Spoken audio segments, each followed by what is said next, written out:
Hey everyone, and welcome back to Poddin My Noggin. Today we are joined by Daniel Hickman, who is a proud dad, um, beast of an athlete, and a podcast host himself. Welcome, Daniel. How are you doing? Yeah, thank you so much for having me on, CK. I appreciate it. Oh, the pleasure's all mine. So, thanks for reaching out and agreeing to come on the show. I see that you also had a television spot not too long ago as well Yeah, about Black history being made at hockey. So, we're going to get into that a little bit later. Um, Full disclosure, I found your Instagram only moments before coming on this or hitting record and us joining today. Um, and just wow. Um, I have questions, of course, because there's certain things that I don't know what they mean, but we're going to get into that. But I know that sure. initially, I wanted to talk to you about when you wrote to me, you had discussed back in the early days how you had image issues. And can we talk about that? Sure. I mean, it's more along the lines of the category like diversity, I think. So when I was in high school and middle school, I was half black, half Puerto Rican.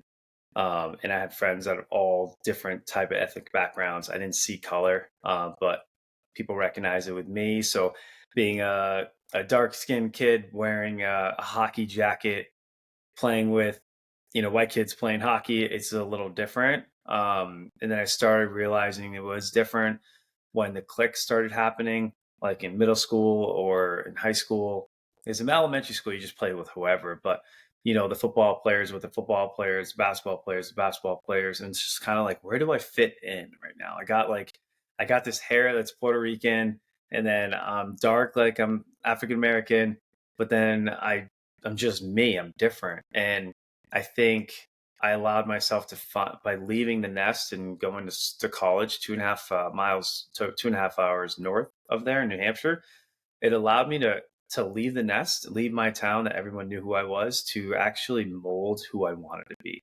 Um, and I think that's what allowed me. But unfortunately, alcohol came into play, and that allowed me to really find this image. Um, it was kind of like playing with fire, but at the same time, I wouldn't redo it all over again, just because it allowed me to really figure out who I was in college. So, in growing up, like what was your initial sort of call to hockey, the sport? Sure, we're going way back, time machine. So my parents are from Queens and Brooklyn. My mom Okay. was born in San Juan, Puerto Rico. My dad was brought up in Queens, Brooklyn, in the middle of the city. Right, no Okay. hockey over there. He played basketball. Um, Former Marine. My mom is pregnant. I'm in my mom's belly. They moved to Connecticut to start a new life and get away from life in New York because my dad had another wife, so they jetted. So basically, they moved to a town called Hamden, Connecticut. It's right between Yale University and Quinnipiac University, like right in the middle.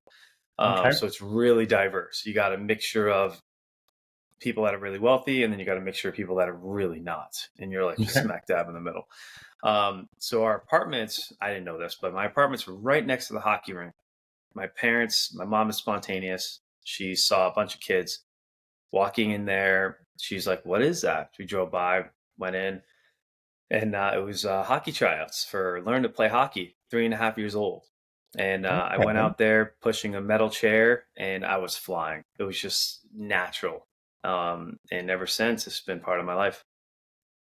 That's a really cool story. Like, so I guess you have your mom to thank for sort of setting you on that path Yeah, to begin absolutely. with. And I wonder, did she know when she took you in Nothing. that this could Just turn into something a little more defining down the road? No, I mean she Um, was like an athletic, um, you know, person that played whatever. She was in the military as well, so just her mixed with my dad was just like just turned into a little small short beast. Fair, fair. So both of your parents had military backgrounds. Yes. Okay, and what's that like? Because I'm a pastor's kid, so there's some similarities, but not quite. But Yeah.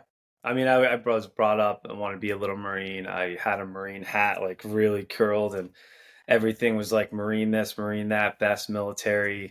Don't go to the Navy, don't go to the Army, don't go to the Air Force. If you're going to go to the military, do the Marines, and because it's harder. And that's how I was brought up. And um, that was the direction I was going. But then I ended up going to college for hockey. So it was just like I kind of broke the generational pattern that was supposed to happen by following my passion and the willingness to be different. and how did Because your parents deal with that? they allowed me to do it. I mean, it's just even like the traditional dinners in the city of New York with my family from my dad's side. There's the traditional like collard greens and sweet potatoes, all that stuff, and chicken and all that stuff. It's part of the culture, and I'm rolling up in there with a hockey jersey, hockey hat, and half my hockey gear still on. And Mhm. they're just like, "Oh, you're gonna play for the New York Rangers?" And I was like, "Oh, yeah, maybe I will." Maybe um, you will. so they kind of turned into a joke. Then it kind of got a little serious, and then um, I got to play for like a minor league level of the New York Rangers, a couple levels below, but just you know, um, either way, I got to play professional, and it was something I will never regret. It was a risk that a lot of my peers didn't want to take. A lot of people told me not to do it, and I did it anyway. Aren't you happy that you did that? Absolutely, absolutely. And so what it sounds like to me though is that while you may not have become a Marine, you were raised to have grit, Yeah, and right? yeah, And so hard work. that translates a little bit to me when I'm looking at your Instagram page. Because to me, to do some of the things that I'm seeing you do over here requires a lot of grit Absolutely. to that in my Yeah, mind. I am not an athletic person. Never have been. So, yeah. I see those things. So, okay, so we're growing up.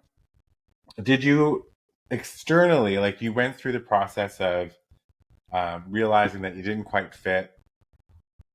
Um, did you experience a lot of sort of adversity coming towards you from classmates or schoolmates or things like that for your choices in sport? All angles. But it made me, right.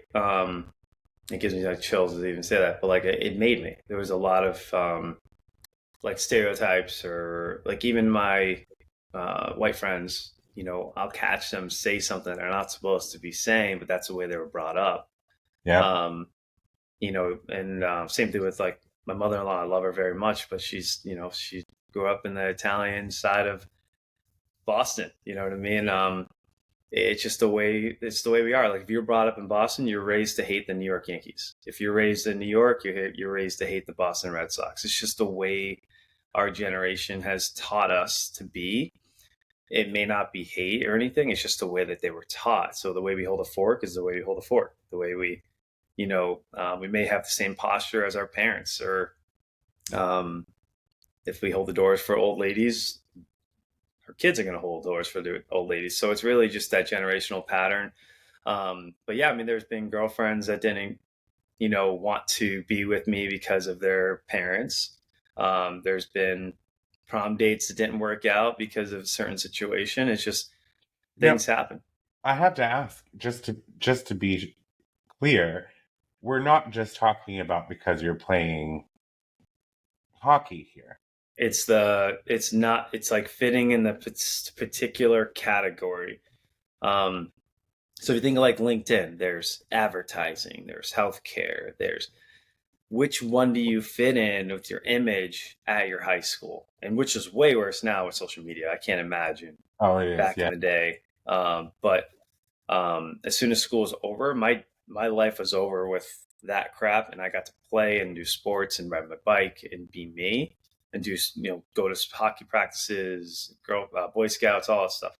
But nowadays, it doesn't shut off for the kids nowadays for social media. It just continues. So I'm just blessed to not be in that time frame. I would agree. I would agree. Um, the concept that you're talking about, we hold a fork the way we hold a fork. And it's up to us now as adults, right, to challenge why we hold the fork the way we hold the fork. Yeah, And I think this comes into that whole woke sort of situation that people use as a slur towards someone. But it's really about people who have now challenged these generational ideologies.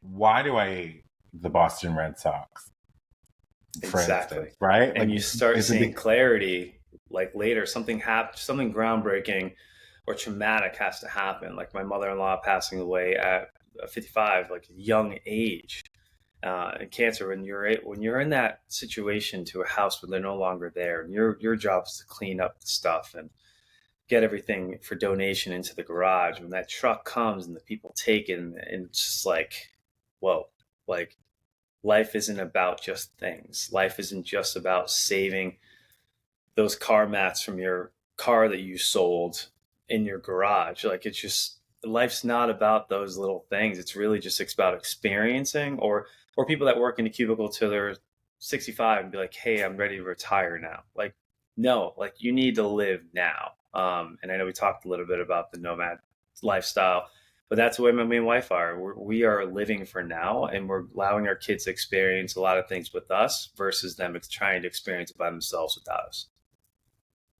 I like that. We're going to talk on that a little bit more as well. So let's go back. We're in high school. You get accepted into, this is my brain, the name of the university. It's 2.5 hours north, you Yep, said. Southern New Hampshire. Yes. On a hockey scholarship? Not a hockey scholarship. It was like I got a grant and some other stuff, so it was like a partial kind of thing. Okay. But it was it's weird. More adversity. I there was a level 2 D1 school in what's it called, Worcester, Massachusetts, that I was supposed to go to. I was ready to be on the team, but then they changed coaches that summer and said, "Hey," the new coach said, "Hey, sorry, Dan, I don't know yet. I don't know if you can come and try out. I just don't know if we have a guaranteed spot for you." So I had to pull audible, and I went to college in New Hampshire instead, where I met my wife. So Uh-huh. it all worked out.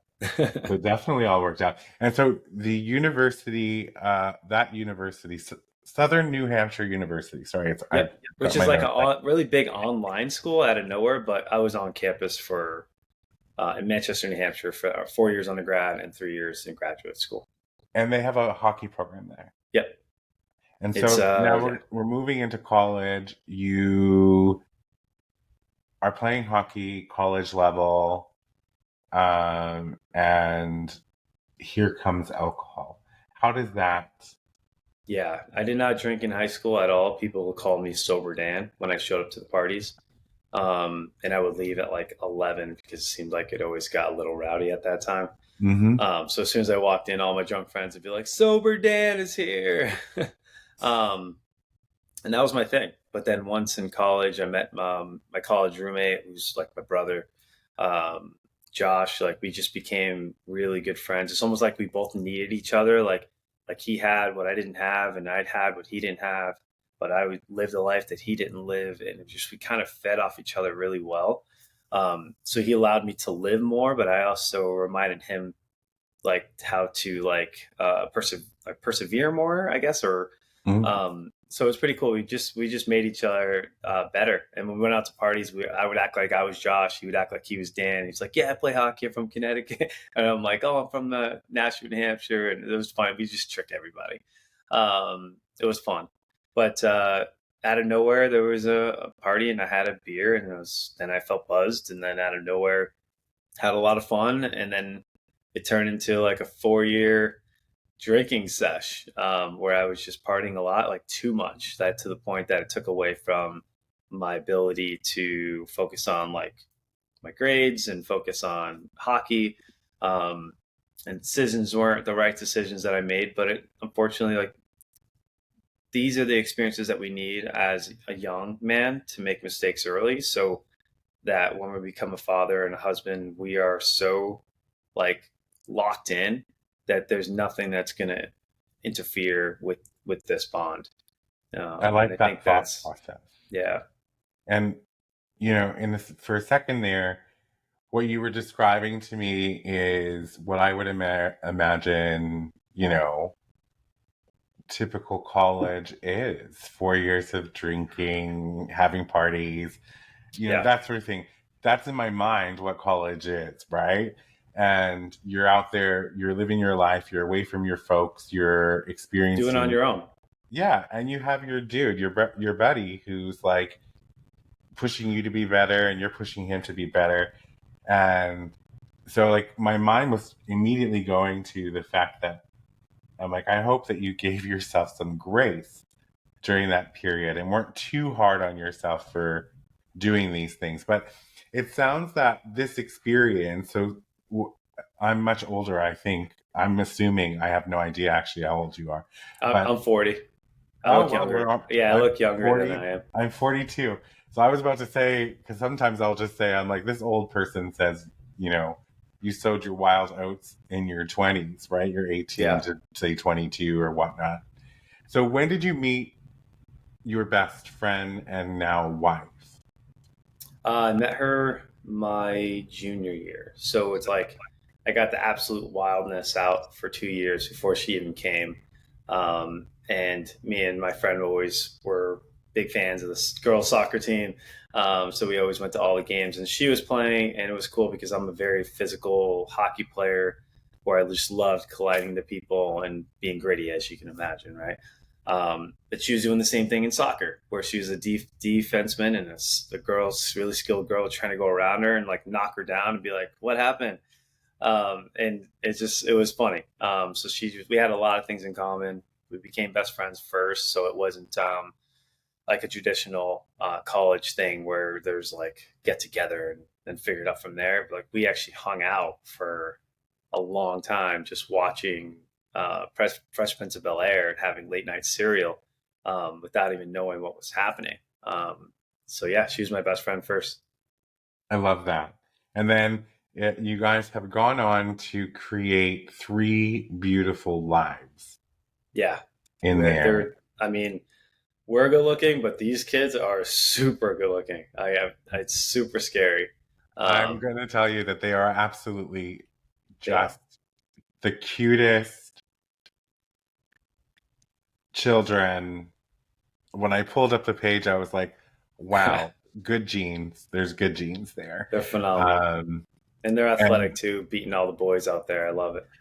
well, and I was noticing this as well as when I was going through your Facebook page and your Instagram page, like it seems like some of your girls are like doing workouts, and I'm pretty certain I'm looking at one right now running on a treadmill. Yeah, so like they were just getting ready for a Spartan race, so we were. Thank God for my dad. My dad, I think my mom made sure he didn't have me lift weights before I was 13. So I couldn't wait to be 13. So we're trying to do the same thing with them where they're not lifting weights. It's maybe like a pull up or a squat or something body weight focused. Nothing like that, just running. So they're doing a lot of soccer right now. Um, and my middle child does hockey.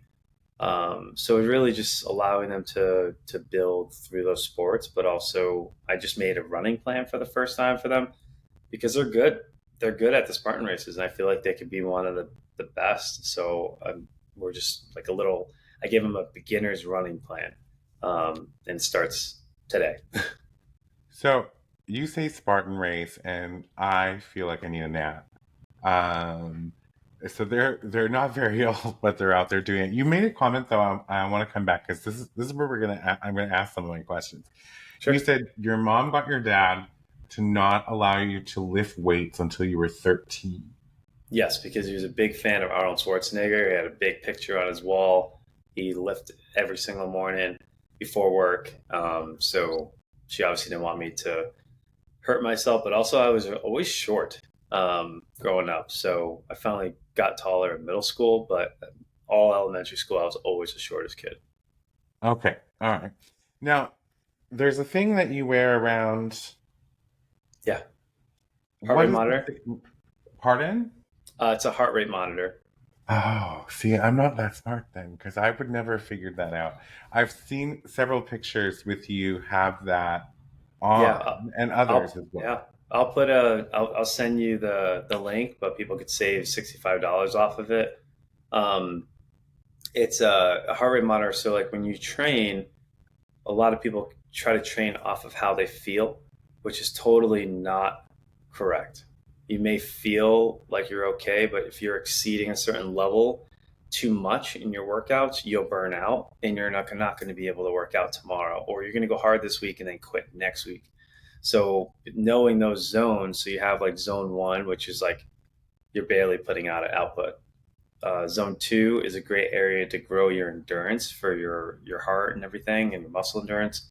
And then zone three is an area where you're kind of working hard, but you're not working too hard. So it's an area to train there a lot too. And then there's zone four, which is your threshold, which means that you are working harder than normal. But that's an area you want to grow, but not every single day. And then lastly, there's zone five, which is the area that you may see in your races a lot. But if you're in zone five a lot, then you are not training correctly and you're going to just burn out and hurt yourself or just run out of gas and quit. So it's I a find tool. all of this very interesting. Um, like I said, I'm not athletic, so I do stretching and some push-ups, and I walk on a treadmill for an hour a day. So, like, I just, as I'm getting older, aiding that aging process is how I see it. And I don't Yeah, exercise to lose weight or bulk up. I exercise to feel good. Like, it's very mental health centric for it me. really is. But I find that there's so much science behind zones. And when you're saying zones, you're speaking specifically in heartbeat ranges. Correct. Okay. So yeah, so like I'll tell you a quick story. Um it was several years ago. My friend and I, this is pre me really doing, I was about 60 pounds heavier. My friend and I went That's on a, awesome. yeah, so we went to a place south of where we are. It was during the pandemic, and he likes to hike. So he said, let's go do this place called Mount Owl.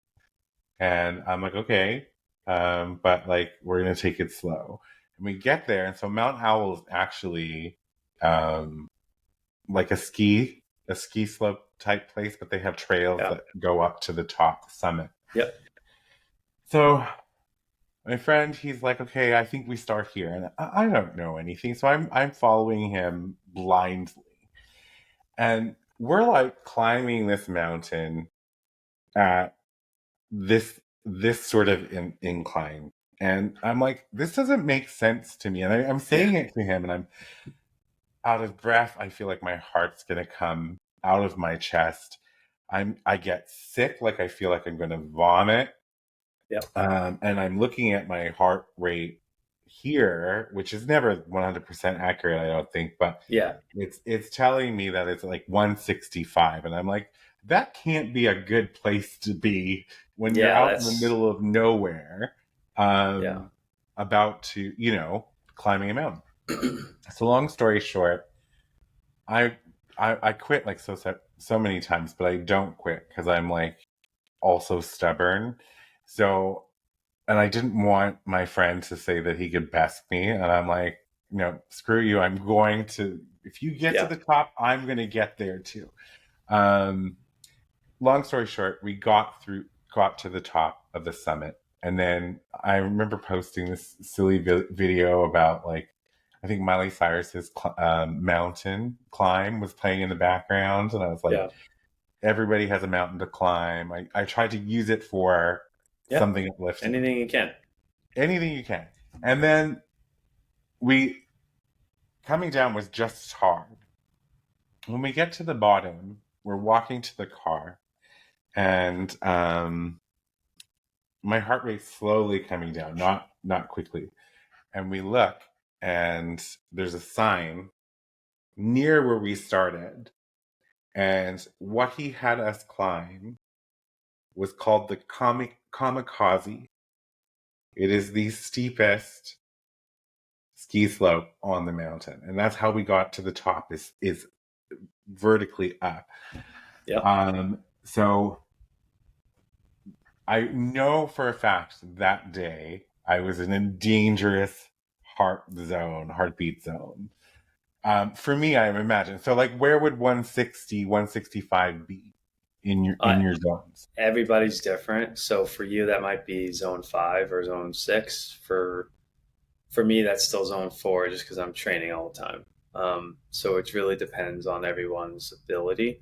But what I love your story, because that's what my podcast is called. It's Competitive Edge, and at that moment, you allowed the competitive edge inside of you to just come out and play.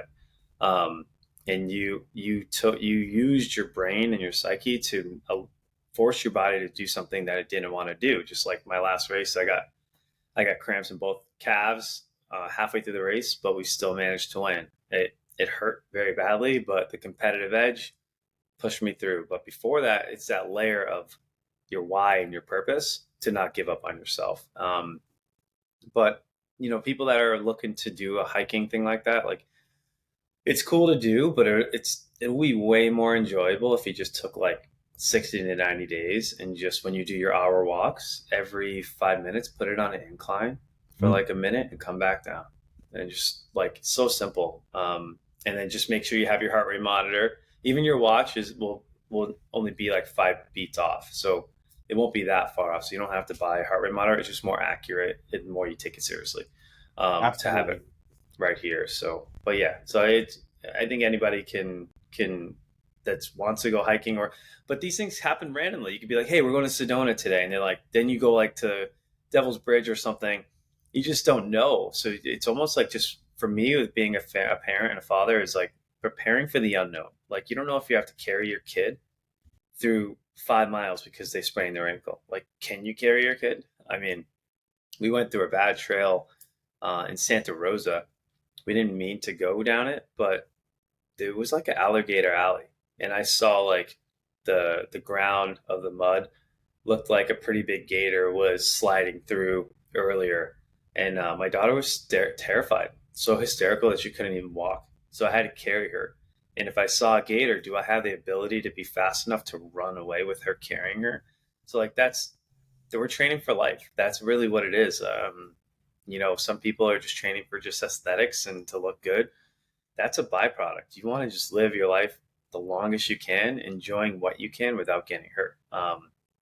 Like, my mom can't even be outside watching my kids' soccer games because of her allergies are so bad, which stems from health. Mm, So, we are what we put in our body. I love this messaging. I will say, and I will give my best friend credit in the sense that I'm only as fit as I am right now because of him. Because when we became friends, it was during, like, really close friends, was during the lockdown, and we would go for a walk at, like, after he was done work at 11 at night. Yeah. And to me, before I met him, a walk would have been like, I don't know, a stroll for maybe an hour. But we'd leave his apartment and end up somewhere, and then next thing you know, I'm checking, and we just walked 12.5 kilometers. Yeah. And I was telling everybody in the beginning as a joke that he was trying to kill me. Yeah. Um, and I do have to tell the listeners at home and yourself, because you might find this funny. There was competition, I think, with him. He was clearly had way more endurance than I did when it came to long walks and all of these sort of things. That hill, he didn't struggle nearly as much as I did, or like even within the same sort of ballpark. And then, where I live in Montreal, there's these steps that go up to this mountain in the middle and there's I think like 500 steps. And he took me up there once, and he's all just doodle doodle doo, and I'm like couldn't. I thought I was gonna die. And Yeah. so what had happened was, because of this, I was like, well, no, no, no. I'm like, I'm not going to hold him back. I want to flip the script. At least get to a point where I can keep up, Hmm. and if I can, best him in some way or another. So fast forward a year after I started, and those same steps, he was the one that had to stop. Oh, And I had to give him almonds and some sugar so that there you go. he could survive. So that was, while obviously I don't want to see anybody I care about suffer. At the Yeah. same time, that was also a proud moment. Hmm. The competitive edge, as you say, Yeah. to push myself to better my whole body, my whole mindset, so that I could at least keep up, if not beat it Yeah. once or twice. But that story kind of gives a good point to the listeners that are listening, that you don't have to be racing like big races like I am or anything like that. But if you're looking to just get on track, just remember consistency over intensity. Like the fact that Yes. he probably discontinued his process and you continued your process with consistency, and you surpassed him at that moment, and that's exactly why you did, because you stayed consistent towards your goals and staying active. So that's a great example for your listeners to be motivated, that no matter who you are or what your genetics are, if you stay consistent and work hard and have a good attitude, you're going to surpass your peers. Well, and that's just it, I think. And it is a good message, because people don't realize how much a half an hour walk could truly change their lives if they do it every day, Yeah, or you right? can It listen, doesn't have to be. if you're a car salesman, you can listen to a car salesman podcast for 30 minutes and double wham it. You know what I mean? You can get Yeah, two birds in one stone while you're doing a workout, but you're also learning how to make more money for your business. exactly. Exactly. I like that. Tell me, what is Deka Strong? Explain that to us. So Deka is DEKA. It's a 10 station race. There's three different types. Deka Strong is no running at all. Deka Mile is a total of 1 mile, so 10 divided by 1 mile. So you're running each there, and then the last one is 0.31 each run. So that's a total of a 5K. So it's the same exact workouts, except there's one race with no running, there's one race with total of 1 mile, and there's one race that's total of a 5K. And is the Deka where you lift the tube things? Oh yeah, it's like a recycled tire that they formed into a cylinder weight. Okay. Because that looks crazy intense. Yeah, I mean it's heavy, it's different, so I think that's one reason why they stand out, because that's just a different type of thing. There was another one here I saw that really took I was like, wow. There's a 40-mile overnight run. Yeah, You have to explain this. yeah. So I've actually never ran more than 22 miles before that moment, and that was maybe 3 years ago. And before that, I don't think I ran more than 20. So um, I saw something in late October or November. I was listening to Bedros Keuilian, and he was talking about how he does an annual Suffer Fest with his close buddies, and he does a hike overnight through the woods for 24 hours with his buddies, um, with just grit and everything, and that's how he starts his year, to know that when things are hard later on in the year, you can handle it gracefully. But at the same time, it opens the doors for anything out there for opportunity. So I was like, all right, well, let's do it my style. So I'm going to be 40 years old. So let's do 40 miles overnight with some crazy dudes. And I found some crazy dudes that have all ran 40 miles.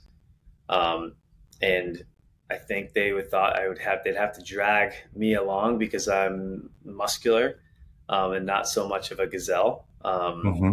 But I've done a lot of running last winter, so and I didn't even train for it. I just kind of just did my thing. I just showed up and got rest, and I did awesome. I was probably one of the best runners out of all in that night. I was flying. It was great. How long did it take? We started at 10:30 p.m. and we finished at little after sunrise. So probably like nine hours, I think. Okay, so question. You're doing this overnight. Yep, You have in the dark. stations set up for water. We had You, headlamps. So what we did was we parked my car full of like my wife's organic whoopie pies, which are phenomenal, full of calories, full of everything you need to re refuel.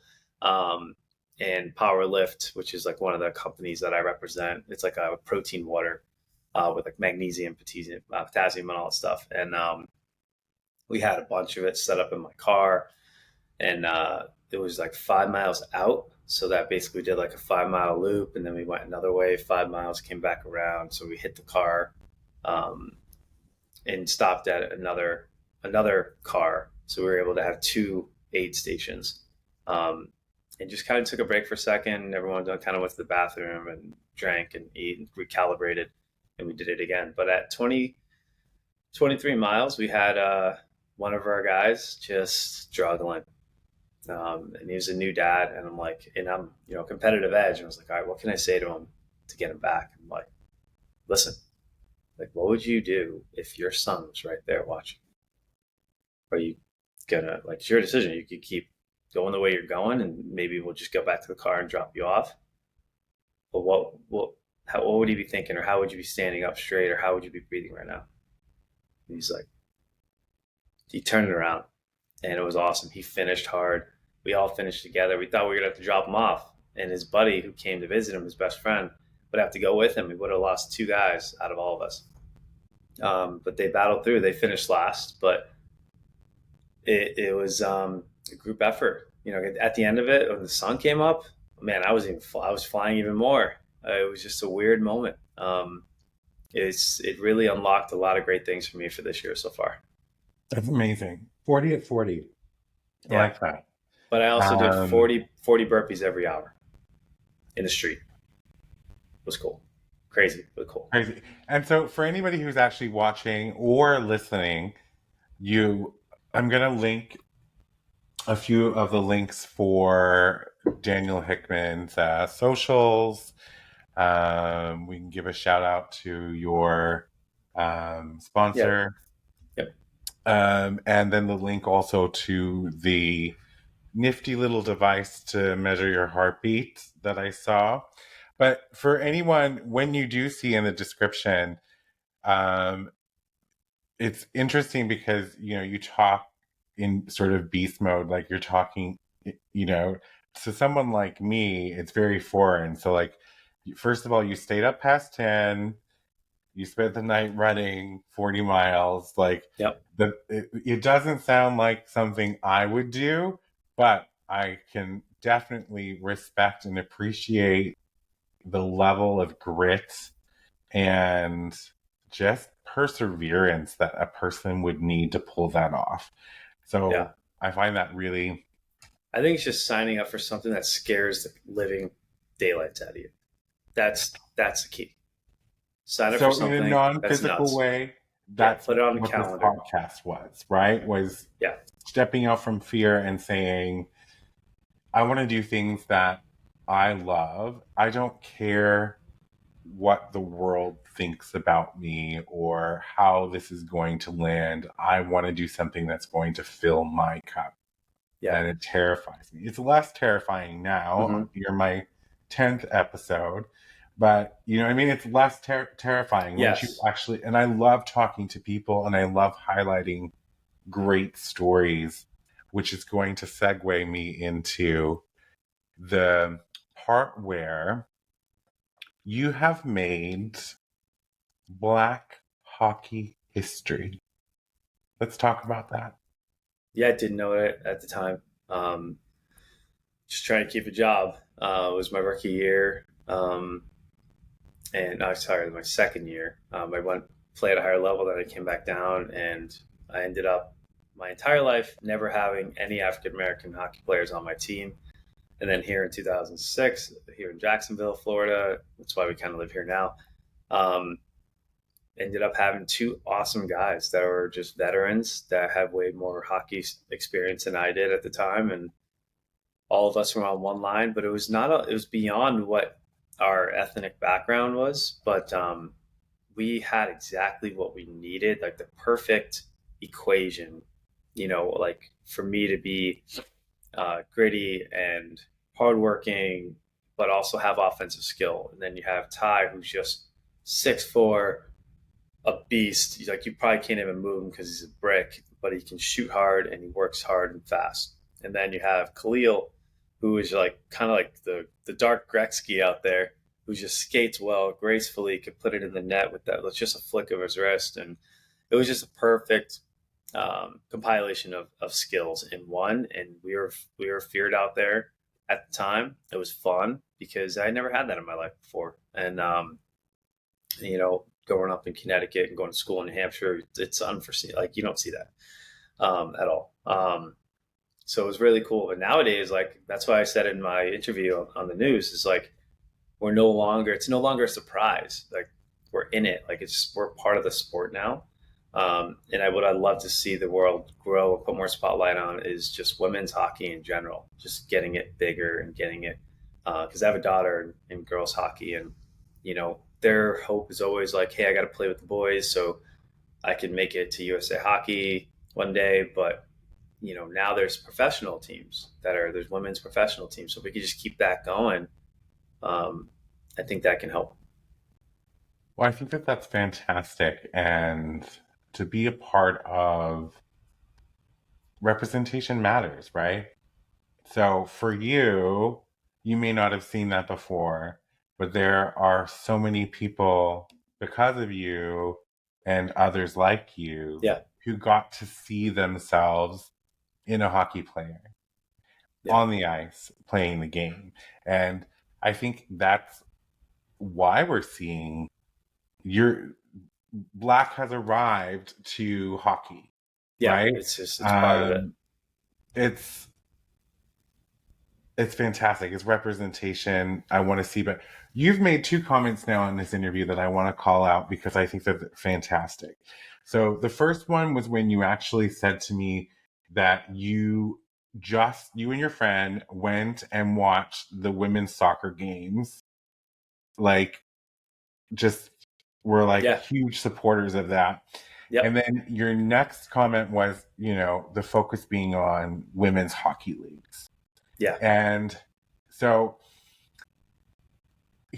and this is what I think you're the type of person that people might think they know what you're all about, but they've only really scratched the surface. And once they scratch the surface, you're going to actually see so much more yeah, than what might be on the outside. So to hear you talk about that, this show is, I'm a feminist, not the man-hating kind. I always say that. I'm just the equality kind. I want women and men to be to hold the same space. And so to hear you say, someone who's successful, someone who's made a life for themselves, someone who is very athletic, and all of the wonderful things that you've achieved, focus twice on women's sports. Like it gives me goosebumps because I think that yeah, that's the kind of stuff we need to see more of. I'm yeah. gonna take a I sip of think I'm water. kind of hitting a. I think I'm hitting a time in my life where it's like it's less about me. It's more about what am I leaving behind? Like what torches am I passing along? Like my daughter's playing Spartan race. I trained and lived, drank, breathed in obstacle course racing for Spartan racing for like 3 years straight. And I have all this knowledge in my brain. And I'm like, let me just pass it all off up to them. You know what I mean? And it's just great to see them do something that I love that I just can't do right now. It's too much risk. Like you twist my ankle in the trail or something like that. Like it's not worth it. It's behind me, but I love to pass the torch. And then I get to coach girls hockey. I'm a girls hockey coach. And I love passing the torch to the girls because it's like I have all this knowledge and I'm not playing. Why not just give it to them? You know, and I think that's what we're all about in our whole life. I think it's for us to just literally just be a sponge our whole life and then just literally squeeze it on our youth, and enjoy the fact that they're doing something better because of what we told them in a shorter time span that it took us. Yes, absolutely. And I think that you say you're passing the torch and the knowledge, but I think your support of women's sports was present long before you became a girl dad. Yeah, I grew up with two older sisters, Okay. um, and my mom basically turned me into like a Mary Kay boy. So I was like carrying pink makeup bags into her meetings and hanging out at the women's salon and all that stuff while I was trying to like, it was just a way like for me to work for my mom. So like, cause Yeah. hockey's not, cheap, but she'd be like, oh, here's $10 for what you did today. Or something like that. Or I would just be careful watching her drive, making sure like I'd be her eyes and I'll protect her when we're in the middle of the Latin hood where she's selling makeup and stuff like that. But yeah, I basically grew up like that. And then all my dogs are girls. I love girl dogs. I don't know why I don't like boy dogs, but and then yeah, this whole house is all women. Can't, there's nothing wrong with that, but I think that that's fantastic, and it's interesting because I'm going to get this wrong, and I think if my brother ever watches this podcast, he's probably going to be very angry because I messed this up. But my niece Angelique Sims is a part of. Oh God, don't get me. She's not in Team Canada, but she's a part of the leagues that feed into Team Canada. Okay. Does that sound right? Yeah, yeah. Maybe like Yeah. USHL or something like that. Yeah, like she's been playing hockey. My brother loved hockey. All his kids have been in hockey. I'm not a big hockey fan. On just Me that either. is what it is. But he I can't loved watch it. it, and Yeah. um, her and her younger brother Tage, and I think even the youngest sibling Armand is really taking to it as well. Like they have just played all over the U.S. and Canada in hockey games in their respective leagues, um, and she's been very successful. And she's only, I think, maybe 19 now. I think she's 18, almost 19. Yeah. So it's interesting because I think that when we show our children our passions, Mm-hmm. they may take to those passions and turn them into their own passions, and maybe go further than we ever could Yep. or do something completely different. But Yes. I like that you're teaching your kids strength and endurance, Yep. and that you're giving them skills to not just thrive, but also survive, right? Yes. That's a Um, big one right there. Surviving. It's I want them to know that like if I never married their mother, she was on a perfect track of being able to take care of herself, not yes. relying on another man to survive. And my oldest actually was good at hockey, but she wanted to be different and do something and just battled back, didn't want to do it. She was good at it, but just decided I don't love it. So supporting her to do something different. So like even though we're all good at something, like my dad was good at basketball, U.S. Marine, doesn't mean I had to go that route. So it's like she's kind of living that same way that I did. My second child absolutely loves hockey. My third child is more like she's like already doing really good things at 4 years old, but she wants to do dancing. So it's like whatever they want to do, either way, those sports will teach them how to handle adversity, how to handle relationships, how to handle hard times, how to handle whatever you put in is what you get. Um, it's all in sports. It's everything they need to prepare them for work, to prepare them for marriage. It's all there. So get your kids in taekwondo, whatever it is, get them into something. Teach them the skills because they're Yeah, transferable, right? The discipline you exactly. learn in taekwondo can be transferred to future job roles Yeah, or chess, yeah. whatever. It doesn't have to be a sport. I mean, it's Yeah, like even the video. I mean, video games not the best, but they have video game leagues and stuff like that. Takes hard work and attention to detail and fast twitch reactions. Um, so there's a benefit to everything. So perfect. I love it. So, what's next for you? don't know. I'm kind of allowing. I'm surrendering right now. This is last year. I think I was a lot of forcing. Yep. Like I was like, hey, I think I realized just because you're good at something doesn't mean you have to scale it and turn it into a business. So Okay. I tried to. I was a hybrid coach, did a great job, but it didn't feed the soul when I did it. Like I loved my clients doing good and everything, but the time that it took me away from my family and it just didn't line up. Um, so I'm still trying to find it. I run a physician recruiting company. I help doctors get jobs at radiologists. It's a really great company that allows me to do so much with my family and have freedom.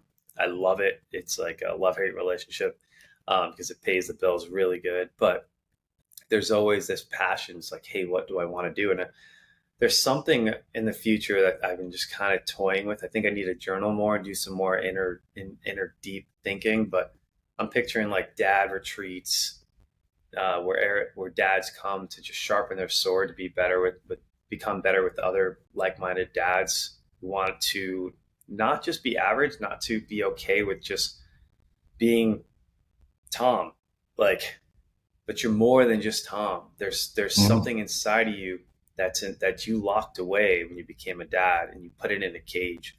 And I just want to see how I can help release those beasts out of the cage and allows these men to live a more um, adventurous life, low risk, of course, but not regretting their life but allowing themselves to live to become a better father and a better man overall.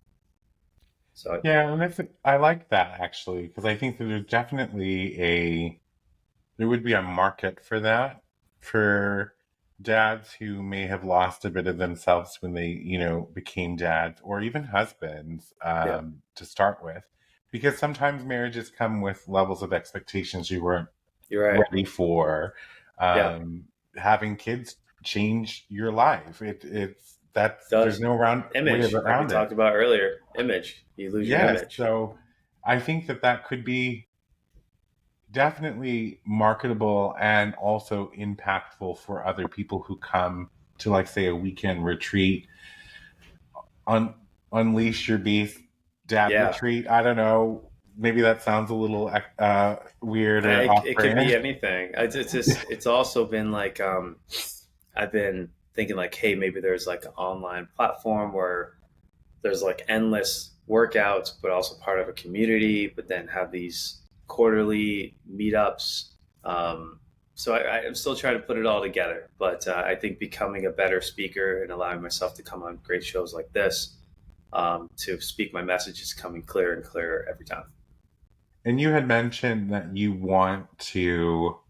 This is a focus for you as well, is become a public speaker. Yeah, absolutely. I So think you. I once think that you have this already. I You, appreciate it, thank you. I'm no, just trying you're to well get it out spoken. there. You're clear. All of those things. I think in. I don't know how much you dial into manifesting, but I think that um, that is something you possess already. Already have it. So how do you use it? Exactly. Um, this has been great. So as we close out, what do you want the world, or at least the listeners or watchers of this program today, to know? What's your message to them? Message to anyone who's listening is to realize that you're more than you believe you are, and our biggest obstacle is our mind. And never mind everyone else out there in the world. That man or woman in the mirror is your biggest adversary, and they will hold you back, and you need to control that. And the best way to do that is to understand what you want and what it takes to get there, and continually write that before you go to bed and read it when you first wake up, and commit to being better. But also just realize, like we talked about earlier, consistency over intensity. If you stay consistent and you have a great attitude and you work hard, you can have anything you want. Great words, and I agree with that completely. And people say consistency all the time, but it really is just consistency. Yeah. Continue to show up for yourself, no matter what the application may be that you're trying to apply it to in your life. But show up for yourself. You're going to gain traction, and you're going to get there. Daniel, thank you very much for coming on the show today. I'm going to get the link from you and make sure I link your social media. Sure. I hope to see you on a TED Talk one day. I think that might be in your That's future. the plan. Yeah. That's the plan. Uh, once again, just thank you very much for being here. And I wish you the best. You know what? You just said that, and I said what I just said to everyone. So now, by me saying that, it's going to keep me accountable. There's something that I do um, for my races and for my income from my company is I write on a piece of paper in the beginning of the year, and I write down per month what I want to do or what I want to accomplish. And so far, all of that is coming true every single month, but I haven't written down TEDx speaker events. So I'm going to have to add that so I could add that into my manifestation log. So highly recommend that, guys. Thanks to Yes. CK. And go over and fill out that application because I feel like your story is worth a stage like TED, Cool. right? Yeah, So I I want to believe see a it. TED Talk within the next 12 months. You got it. Well, whatever I can do to help market, let me know. All right. Thanks again. Talk soon.